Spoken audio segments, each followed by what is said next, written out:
Boa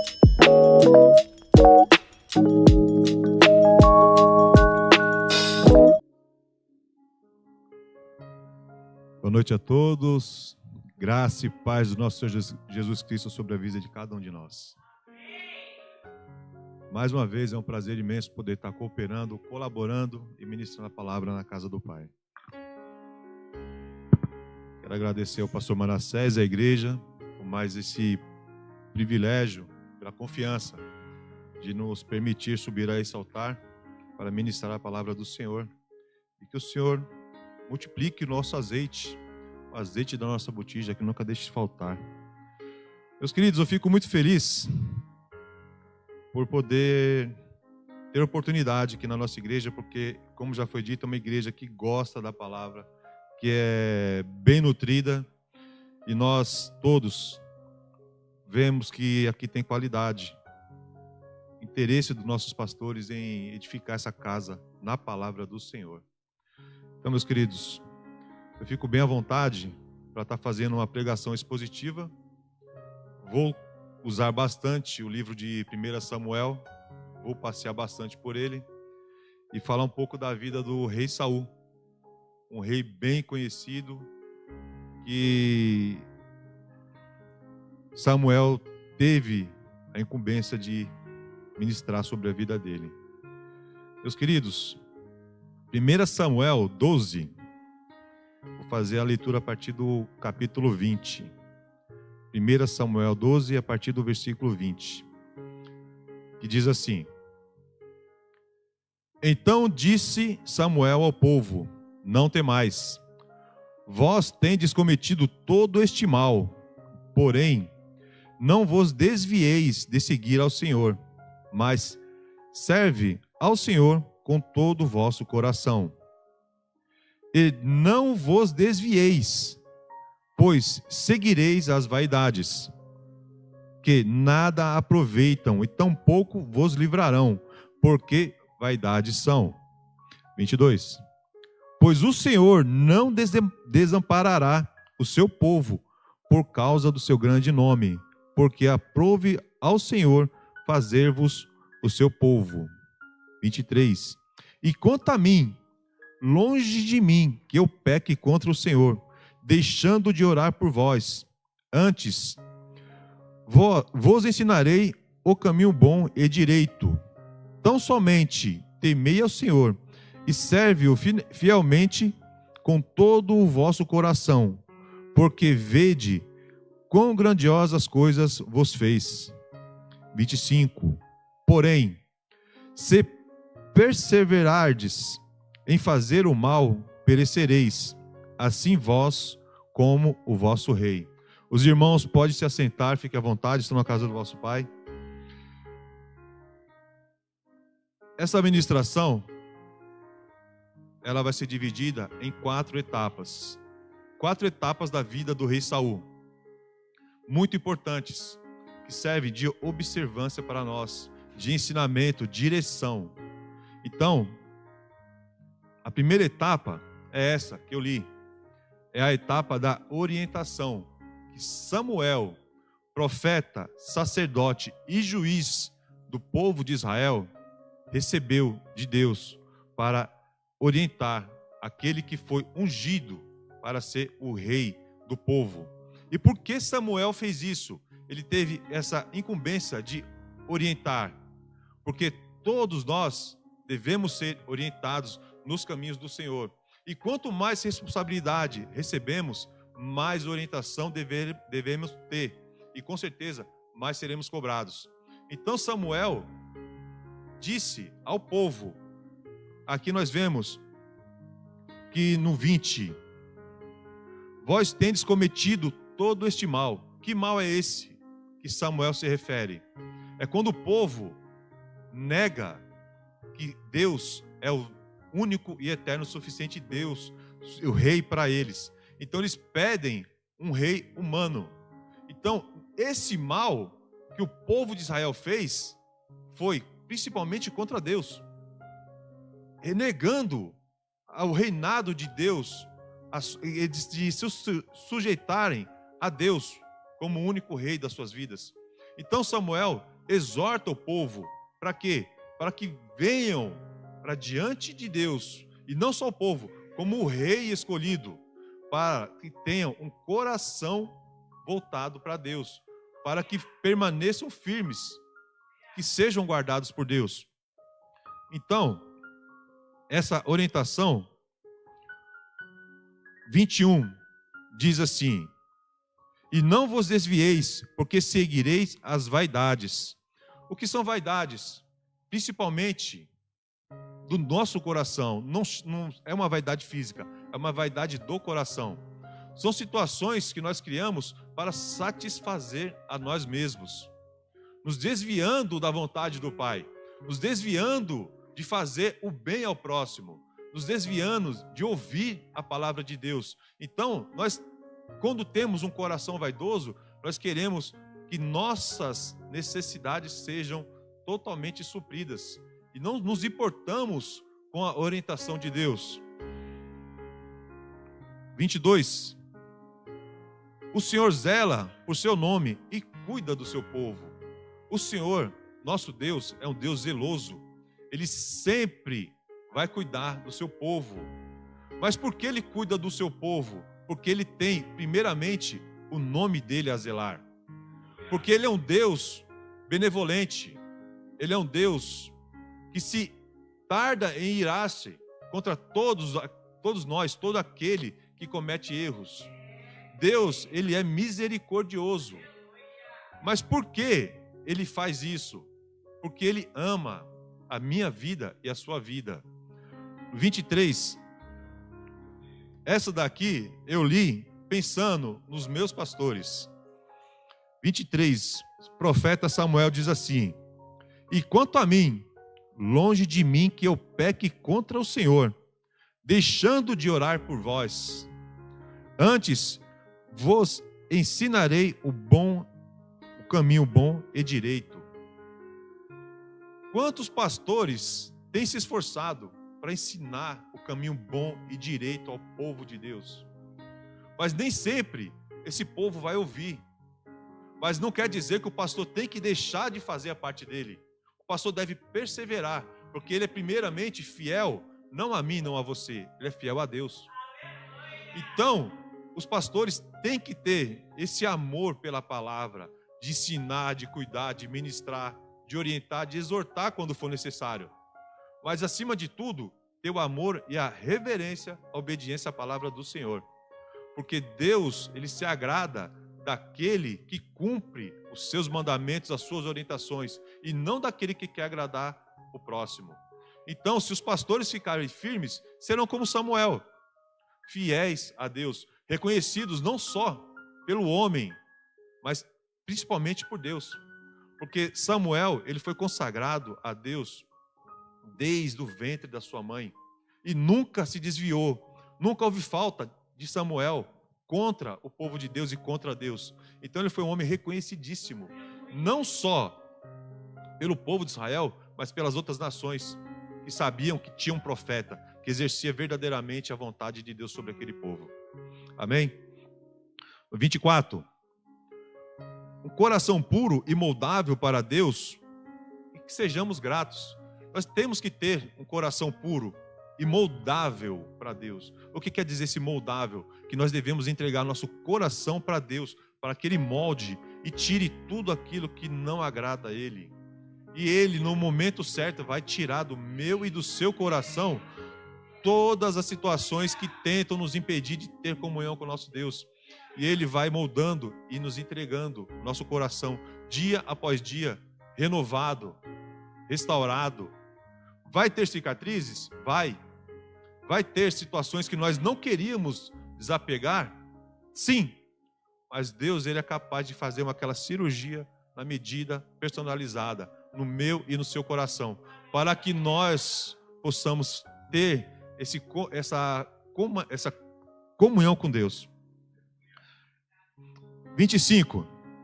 Porém, se perseverardes em fazer o mal, perecereis, assim vós como o vosso rei.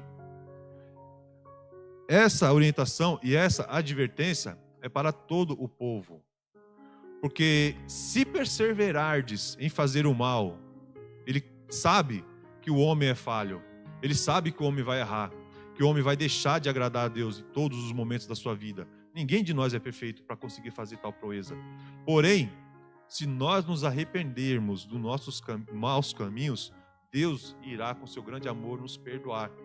Esse perseverar em fazer o mal é continuar fazendo, mesmo entendendo que está fazendo errado, ignorando assim a vontade de Deus. Amém? Então essa é a primeira etapa da vida de Saul. É uma etapa de orientação. Após a orientação, o que vem? Escolhas. O que você vai fazer com a informação que chegou ao seu coração? O que eu vou fazer com a informação que chegou ao meu coração? Eu tenho várias opções. Eu posso obedecer ou não. Eu posso levar em consideração ou não. Eu posso dar crédito àquela palavra do Senhor ou não. Então vamos ver em seguir o que Saul fez com as informações que chegaram até ele. Então vamos continuar em 1 Samuel 13, a partir do versículo 8.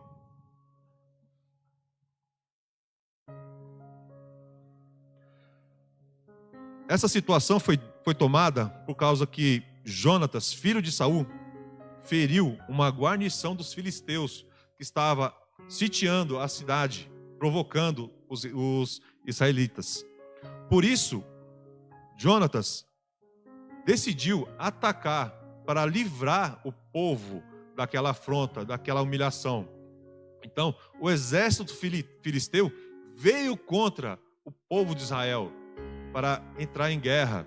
Então, Samuel se reuniu e orientou a Saul a ir até Gilgal, para que se fosse oferecido holocausto em favor do nosso Senhor. Antes das guerras, era um costume do sacerdote fazer esse ritual, fazer esse processo para pedir a bênção de Deus sobre o seu povo. Então, 13:8 diz assim: e esperou 7 dias, até o tempo que Samuel determinara. Não vindo, porém, Samuel a Gilgal, o povo se espalhava dele. Então disse Saul: trazei-me aqui um holocausto e ofertas pacíficas. E ofereceu holocausto. 10. E sucedeu que, acabando ele de oferecer o holocausto, eis que Samuel chegou, e Saul lhe saiu ao encontro para o saudar. Então no 8, nós vemos que havia uma orientação do profeta para Saul esperar. E como já foi dito aqui, muitas vezes as coisas não vão sair do jeito que a gente quer. Não vão sair no momento, naquele instante que a gente quer. Mas havia uma instrução de esperar o profeta chegar. E Saul se antecipou. E muitas dessas situações vão nos expor a tomar decisões acertadas ou erradas. E essas situações, essas decisões que nós tomamos, vão fazer uma coisa somente: revelar onde está o meu e o seu coração. Onde está a minha capacidade de entender aquele processo, de entender aquela situação e obedecer ou não à orientação de Deus, do homem e do Senhor. No 9, Saul manda trazer o holocausto para fazer ofertas pacíficas e ofereceu o holocausto. Qual que era o cargo de Saul? Rei. Rei pode oferecer holocausto, sacrifício ao Senhor? Não. Somente o sacerdote. Somente o sacerdote do Senhor tem essa autoridade, esse direito de fazê-lo. Então, Saul, fazendo isso, ele quebrou 2 regras importantíssimas. Primeiro, desobedeceu. Depois, fez o que achava que era certo para agradar a Deus e acabou a desagradar. Então, muitas nossas escolhas vão nos levar a fazer coisas que nós podemos, achando que vamos agradar a Deus, desagradar. Então, para isso temos sacerdotes, temos nossos pastores, para nos ensinar a andar no caminho do Senhor. Então, toda a palavra, estudo bíblico que é dado aqui, cursos que são dados de ótima qualidade, que edificam muito nossa mente, nosso intelecto, servem para isso, para nos orientar, a nos ensinar a fazer a coisa certa para agradar a Deus, porque isso é o papel do sacerdote, ensinar. E o rei, todo cheio de si, achou que não, vou fazer, eu sou o rei, eu sou o cara. Fez? Ele agradou a Deus? Não. Então nós podemos ver aqui no 11. Então disse Samuel: que fizeste? Disse Saul: porquanto via que o povo se espalhava de mim, e tu não vinhas nos dias aprazados, e os filisteus já se tinham ajuntado em Micmas, eu disse: agora descerão os filisteus sobre mim a Gilgal, e ainda a face do Senhor não orei, e forcei-me e ofereci holocausto. No caso da desobediência, ele quer justificar o que ele fez, acusando a demora do sacerdote, do profeta, do juiz e o povo que começou a se apartar dele. Então ele quis justificar o erro que ele sabia que tinha cometido, empurrando a responsabilidade para outras pessoas. Sabe o que é isso? A gente conhece como síndrome de Adão. Porque Adão, quando foi confrontado, fez a mesma coisa. A mulher que tu me destes. Ele não assumiu em momento nenhum a responsabilidade. Mas Deus estava vendo tudo, sabia o que estava no coração de Adão, como o que estava no coração de Saul. Então, quando errarmos, sejamos capazes, humildes, de entender o nosso erro e pedir primeiramente perdão para Deus. Não adianta você pedir perdão, de repente, para sua esposa, para o seu marido, para o pastor, para um amigo de trabalho, se você verdadeiramente não se arrepender do que fez no seu coração. Então, o que é um arrependimento? É você deixar de cometer aquele erro intencionalmente. Você se arrependeu, você está arrependido, você não quer mais fazer aquilo. Mas a partir do momento que você tenta justificar o seu erro e o meu erro, acusando outras pessoas, isso não é arrependimento. Isso é uma tentativa de tirar a atenção de cima de você e passar para outras pessoas. O 13 diz assim: então disse Samuel a Saul: agiste neciamente e não guardaste o mandamento que o Senhor teu Deus te ordenou, porque agora o Senhor teria confirmado o teu reinado sobre Israel para sempre. Haverá confrontos sobre as minhas e sobre as suas ações. Se nossas ações forem acertadas, forem corretas, maravilha.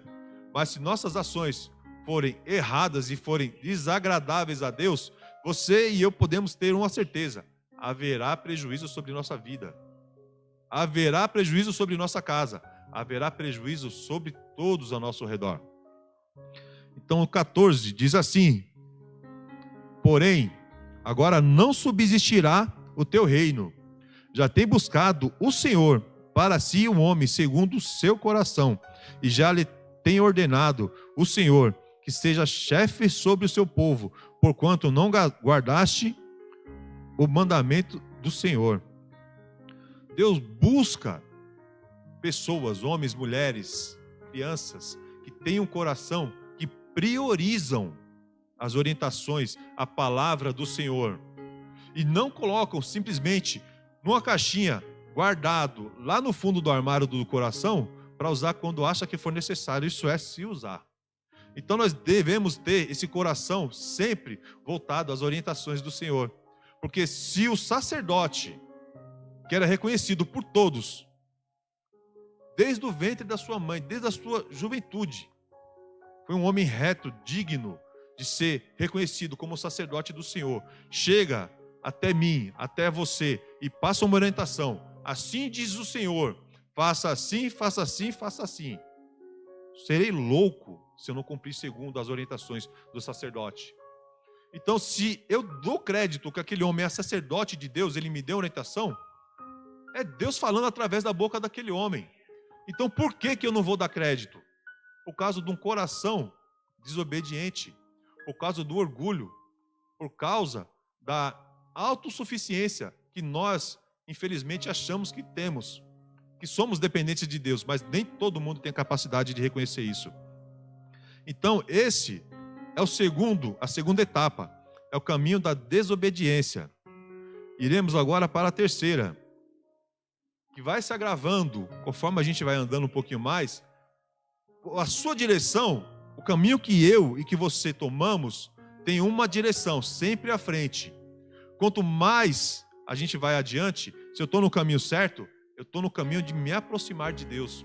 Se eu estou no caminho errado, no caminho torto, quanto mais eu estou indo naquele caminho, eu estou me afastando de Deus e cometendo um erro após o outro, pior que o anterior, agravando a minha situação perante o Senhor. Então, a terceira etapa é o caminho da soberba. Está em 1 Samuel 15. Eu dou graças a Deus que essa igreja gosta de Bíblia, viu? Meu Deus do céu. Eu fico muito à vontade para fazer uma pregação desse estilo. Muito bom. 1 Samuel 15. O caminho da soberba. Diz assim, versículo 1. Então disse Samuel a Saul: enviou-me o Senhor a ungir-te rei sobre o seu povo, sobre Israel. Ouve, pois, agora a voz das palavras do Senhor. Mais uma vez, o profeta chega a Samuel, mesmo ele já tendo desobedecido, e orienta novamente: meu filho, pelo amor de Deus, ouve a voz do Senhor, dá crédito a palavras do Senhor, porque o Senhor já tinha ficado desapontado com Saul, mas como foi falado aqui, Deus, ele é benigno, benevolente, ele se tarda em irar-se. Mas se a pessoa não está correspondendo, se a pessoa não volta atrás nos caminhos maus, ela vai só cada vez mais se apartando do Senhor. 2. Do 2 ao 8, diz que Deus manda destruir toda a cidade de Ameleque. Tanto a cidade quanto os moradores. É a ordem de Deus. Porque essa cidade se levantou contra o povo de Israel quando eles saíram do Egito, quando estavam na época da peregrinação. Então Deus viu que esse era um povo injusto e era inimigo do seu povo e ordenou que Saul fizesse essa destruição. Porém, no 9 nós vemos que Esaú e o povo perdoaram a Agag, e o melhor das ovelhas e das vacas e as da segunda sorte, e aos cordeiros, é o melhor que havia, não os quiseram destruir totalmente, porém, a toda coisa vil e desprezível destruíram totalmente. Mais uma vez, é passada uma instrução. Saul vai lá na cidade de Ameleque, destrói tudo, tanto a edificação, quanto os habitantes, quanto os animais. Não é para deixar nada. O que o nosso amigo Saul faz?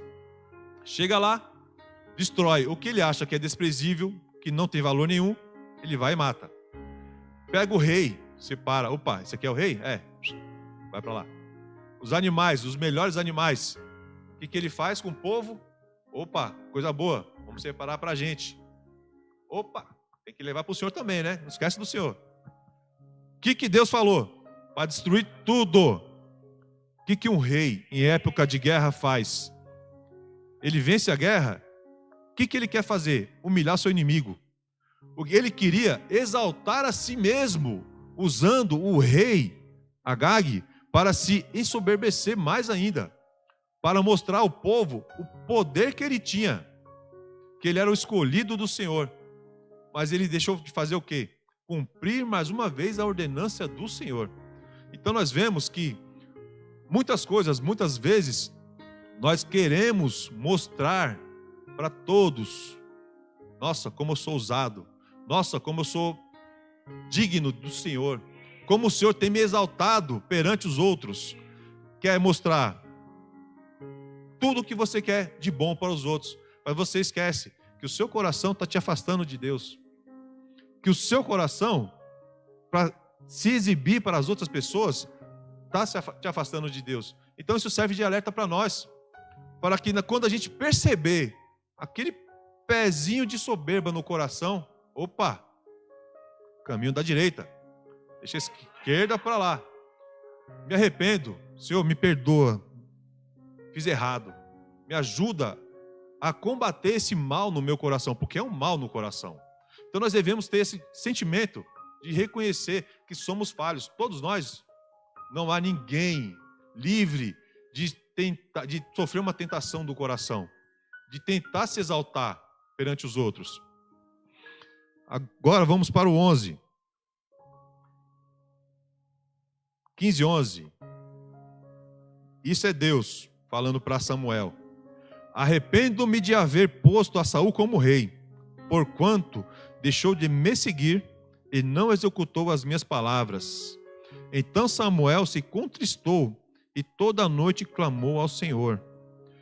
Então nós vemos que Samuel, ele fica triste por causa de Saul, porque Deus já estava dando sinais que estava perdendo a paciência, que estava perdendo o interesse por Saul. Por quê? Porque Saul não estava correspondendo às expectativas e ao plano de Deus para ser um rei, um líder sobre o seu povo, sobre sua nação. Então Deus, ele sabia que aquele homem, por causa do coração dele, ia se afastar cada vez mais. Então ele falou para Samuel que tinha se arrependido de tê-lo posto como rei. Mais um pouquinho adiante, vamos para o 17. Samuel lembra a Saul como ele era no início. No 17 diz assim: E disse Samuel: Porventura, sendo tu pequeno aos teus olhos, não foste por cabeça das tribos de Israel? E o Senhor te ungiu rei sobre Israel. E enviou-te o Senhor a este caminho, e disse: Vai e destrói totalmente a este povo pecador, os amalequitas, e peleja contra eles, até que os aniquiles. Por que, pois, não deste os ouvidos à voz do Senhor? Antes, voaste ao despojo e fizeste o que era mal aos seus olhos. Então disse Saul a Samuel: Antes dei ouvido à voz do Senhor, e caminhei no caminho pelo qual o Senhor me enviou, e trouxe a Agag, rei de Amaleque, e os amalequitas destruí totalmente. Nós vimos que Saul tenta justificar que estava no caminho, mas trouxe a Agag. Ele mesmo confessou o seu erro. Ele mesmo confessou que saiu para cumprir uma ordenança do Senhor, mas não correspondeu. 21 diz assim: Mas o povo tomou despojo, ovelhas e vacas, o melhor do interdito, para oferecer ao Senhor teu Deus em Gilgal.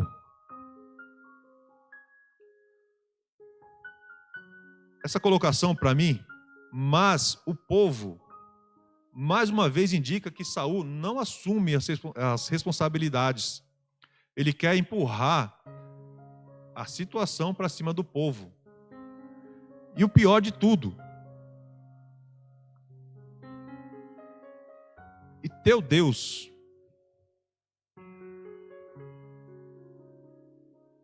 as vacas e o melhor do interdito para oferecer ao Senhor, teu Deus em Gilgal, não o nosso Deus. Ele estava conversando com quem? Com o profeta, com Samuel. Então, teu Deus quer dizer o quê? O Deus é seu, não é meu. Então, deixa bem claro que ele não tem compromisso com Deus. Ele não pensa em fazer a vontade do Deus.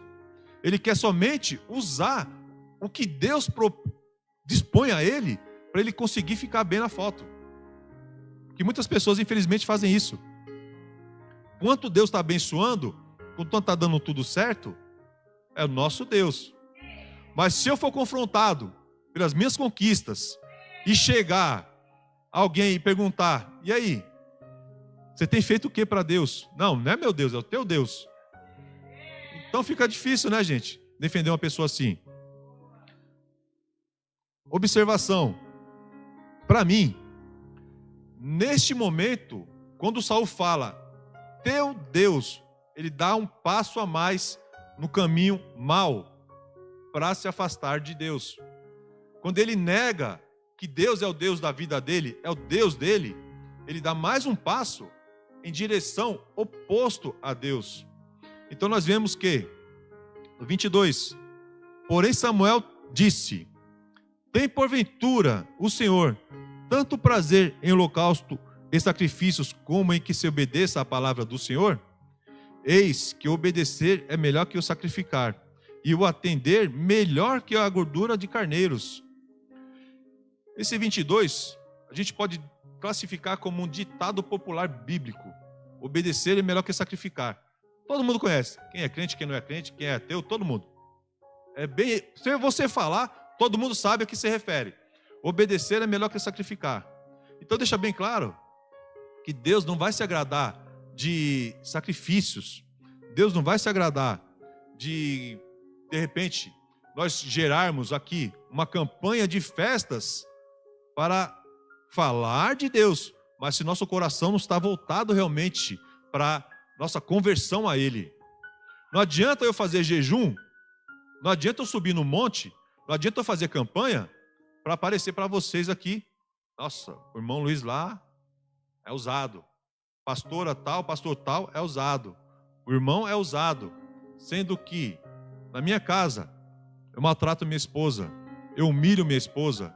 Sendo que na minha casa a minha esposa pode me humilhar, pode me maltratar. Eu posso me virar contra meus filhos. Vocês não estão lá para saber disso. Aqui na igreja está tudo bonito. Para os outros verem, está lindo. Mas a minha casa, a minha vida pessoal, como é que está?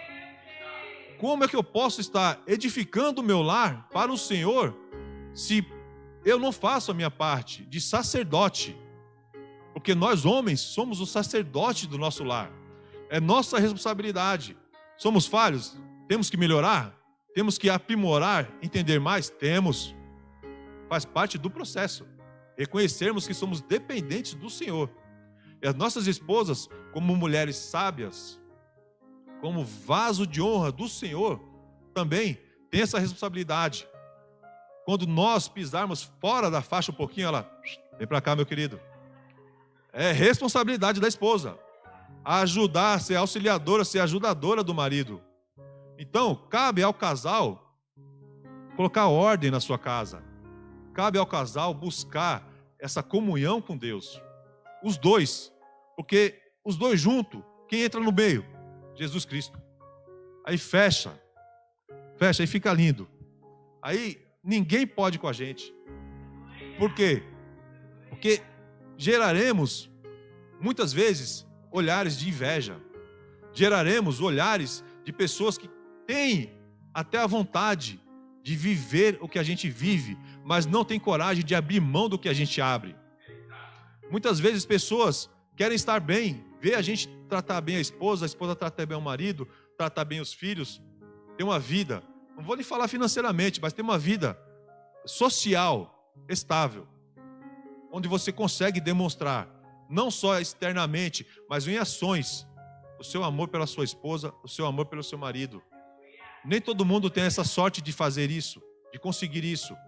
Então cabe a nós colocar Jesus Cristo no centro do nosso lar, para que assim possamos ser sacerdotes e sacerdotisas do Senhor.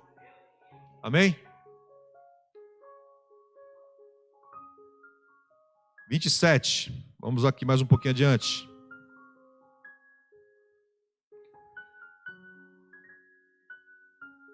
Perdão, 23 primeiro. 15 e 23.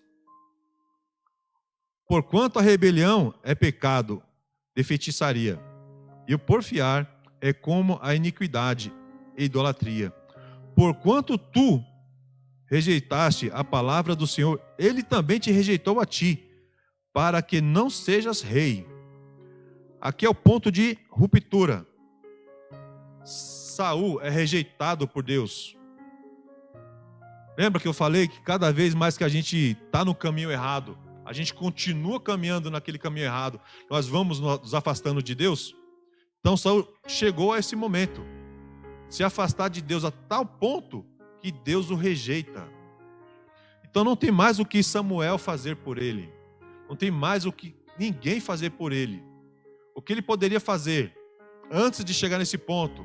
Ter se arrependido, voltado atrás, pensado nas escolhas e nas consequências dos atos dele. E ele não fez isso. Então no 27, está aqui, ó. E virando-se Samuel para ir, ele lhe pegou a borda da capa e a rasgou. A pastora pregou isso no domingo, que eu estava assistindo o culto. Pastora Raquel. O que Saul faz ao rasgar a borda da capa de Samuel?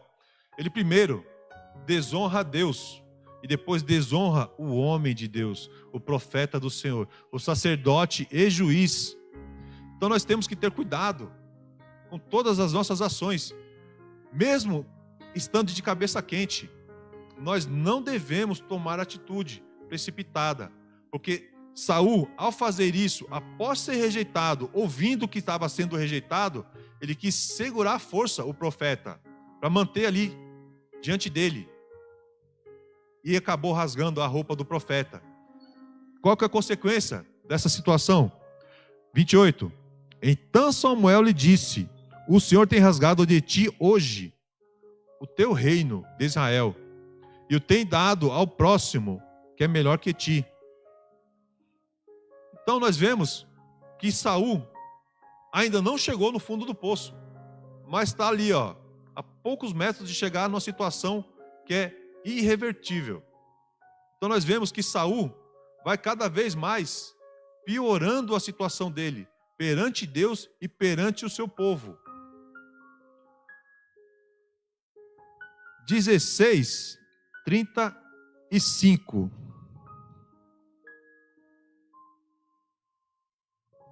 28. 35 não, perdão. Separação. Aqui, ó. 14. Anotei errado, perdão. 16:14. É a quarta etapa da vida de Saul. Ele vai andar pelo caminho da separação. Ele já foi rejeitado. Deus já tinha rasgado o reino dele. Então, a partir do 16, ele anda no caminho da separação de Deus. No 14 diz assim: e o Espírito do Senhor se retirou de Saul, e o assombrava um espírito mau da parte do Senhor. Aí pronto. Agora sim, ele chegou no fundo do poço. Pois quando nós temos sobre nós o Espírito Santo, quando nós nos arrependemos dos nossos maus caminhos, dos nossos pecados, dos nossos erros, o Espírito Santo vem nos fortalecer. O Espírito Santo vem sobre nós para nos direcionar a retomar a caminhada pela direita, pelo caminho correto, pelo caminho que agrada ao Senhor. Mas, se o Espírito Santo não está mais conosco, somos como aquela parábola da casa vazia. O espírito bom sai, deixa a casa limpa, adornada. Para quê? Para que todo espírito imundo, 7 vezes piores, entrem e façam uma bagunça naquela vida. Então nós podemos ver que daí em diante, Saul foi de mal a pior. Vou fazer umas só citações dos textos. Observações. 1 Samuel 19:15. O que Saul tenta fazer? Tenta matar Davi. 1 Samuel 22:18. Saul manda matar 85 sacerdotes do Senhor e seus familiares. Olha como ele está cada vez mais agravando a situação. 1 Samuel 28:7. Saul, que a pastora também falou, Saul busca uma mulher com espírito de feiticeira.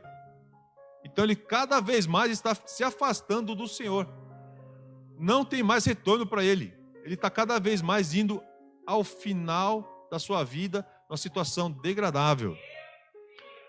1 Samuel 31:4. Aí chega ao final. Saul tira a sua própria vida. E a gente acha que está ruim? Não, ainda não está ruim. Ainda não está ruim, ainda ele não chegou no final do poço. Porque mesmo após ele ter tirado a sua própria vida, houve consequências dos seus atos. Houve consequências dos erros que ele cometeu, que atingiu a família dele. E isso serve de lição para mim e para você. tomarmos cuidados com nossas decisões. Porque muitas vezes o meu erro não vai me prejudicar. Vai prejudicar minha esposa, vai prejudicar meu filho e minha filha. Pode prejudicar meus netos. Eu não sei quais são as consequências do meu erro. Às vezes a gente fala, se eu soubesse que ia acontecer isso, eu não teria feito. E por que não evitou de fazer antes? Por que não pediu direção para Deus antes de fazer? Tem coisas que não vão ser tão graves, que a gente vai conseguir resolver. Mas tem coisas que não vai ter jeito. Que todo pecado, todo erro tem sua consequência. Então não tem como a gente falar de Saul sem falar também um pouquinho de Davi. Todo mundo conhece a história de Davi. Grande rei, venceu, matou gigante, fez isso, fez aquilo outro. Mas e os pecados dele? Eu não queria ser Davi. Ter tido todas as conquistas que ele teve, porém, todos os prejuízos que vieram sobre ele por causa dos erros e dos pecados dele. O pecado dele foi gravíssimo. Adultério e homicídio. Teve consequências para quem? Sobre a sua casa, sobre as suas mulheres, sobre seus filhos. Então, não vale a pena a gente viver o momento, igual Saul fez muitas vezes. Ele queria apenas viver o momento, ter o prazer da conquista, ter o prazer de se gloriar diante dos homens, mas muitas vezes se afastando de Deus. Então, qual escolha você vai fazer depois de ter ouvido uma ministração desse tipo? Que você pode passar também como Saul. 4 etapas da sua vida. A primeira dela foi o quê? A orientação. Isso é para mim e para você. A orientação da palavra do Senhor sobre a sua vida está aqui, ó, ao meu alcance, ao seu alcance.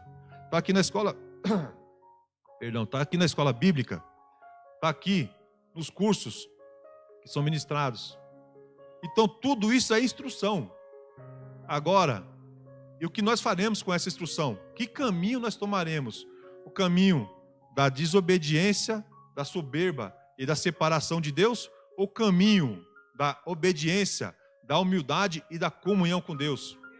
Então, cabe a mim e cabe a você buscar o caminho certo, porque esses caminhos não têm volta. Se eu tiver um coração bom, eu vou me manter no caminho bom, no caminho certo.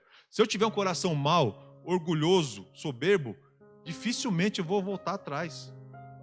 É muito difícil uma pessoa que não tem Deus, não tem o Espírito Santo agindo sobre a vida dela, voltar atrás. Isso é uma coisa que infelizmente acontece. A pessoa vai indo para o buraco, vai indo para o abismo e acha que está tudo mil maravilhas. Não, que o pastor não sabe de nada, não, que minha esposa não sabe de nada, meu marido não sabe de nada, vou viver, vou ser feliz. A sua felicidade, a minha felicidade, vai valer a pena se eu destruir minha casa? Se eu destruir a minha família? Se eu destruir a comunidade a qual eu vivo?